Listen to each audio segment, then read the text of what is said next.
শুধুমাত্র গুঁড়া দুধ দিয়ে যে কেউ বানিয়ে ফেলতে পারেন এই দুর্দান্ত স্বাদের রসমালাই। এটা দেখতেও যেরকম লোভনীয়, খেতেও কিন্তু অনেক ইয়াম।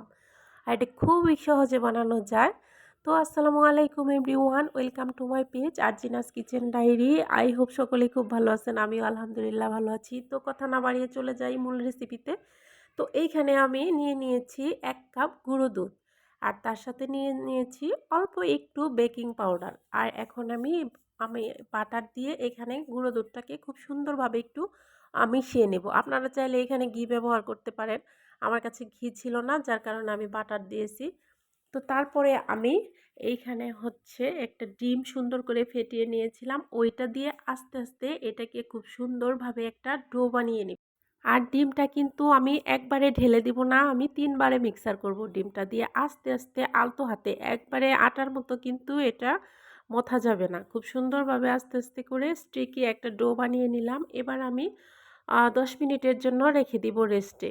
তো 10 মিনিট পরে আমি চলে আসলাম।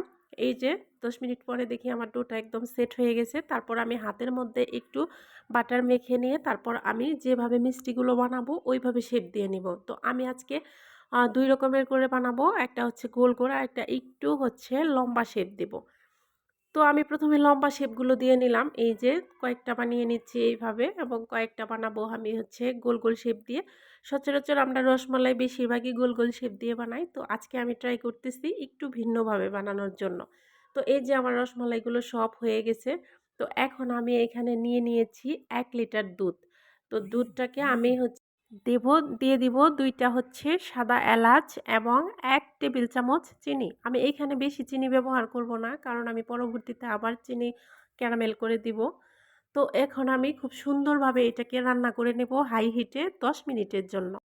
তো এটা আমি ঢেকে রান্না করে নিব। তো বারবার এটা পড়ে যাতে না যায় এজন্য ঢাকনাটা একটু তুলে নিব। তো হয়ে গেছে আমার মিষ্টিগুলো রান্না। তো এখন আমি এই মিষ্টিগুলোকে উঠিয়ে নেব। খুব আগে কিন্তু আমি মিষ্টিটাকে খুব সুন্দর করে ঠান্ডা করে নিয়েছি, একদম গরম নেই।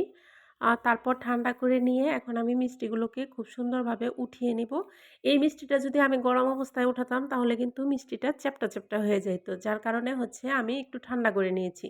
তো এখন আমি এই গ্রেভিটা বানানোর জন্য এখন আমি এর মধ্যে আরও 1 কাপ গুঁড়ো দুধ দিয়ে দিলাম এবং সুন্দর করে চিনির ক্যারামেল তৈরি করে তারপর আমি ওই দুধটুকু এটার মধ্যে দিয়ে দিলাম। তো দিয়ে দেওয়ার পরে এটা খুব সুন্দরভাবে আমি জাল দিয়ে ঘন করে নেব। তো জাল দিয়ে ঘন করে নিয়ে এখন আমি যে মিষ্টিগুলো বানিয়ে রেখেছিলাম ওইগুলো আবার আমি এই রসের মধ্যে দিয়ে দিব। তো এখন খুব সুন্দরভাবে একটু জাল দিয়ে নিব। 5 মিনিটের জন্য জাল দিয়ে তারপর আমি এটাকে সুন্দরভাবে সেট হওয়ার জন্য রেখে দিব। এই যে মিষ্টিগুলো খুব সুন্দরভাবে সেট হয়ে গেছে। এটা দেখতেও যেরকম সুন্দর, খেতেও কিন্তু এরকম মজা। আপনারা যে কেউ চাইলে এটা খুব সহজে বানিয়ে ফেলতে পারেন। তো এখন আমি এটাকে ফ্রিজে ঠান্ডা করে নিয়ে তারপর সার্ভ করে নিলাম। অনেক মজার এই রেসিপিটা দেখার জন্য সবাইকে অনেক অনেক ধন্যবাদ, এবং ভিডিওটি ভালো লাগলে সবাই লাইক, কমেন্ট, শেয়ার করবেন। আল্লাহ হাফেজ।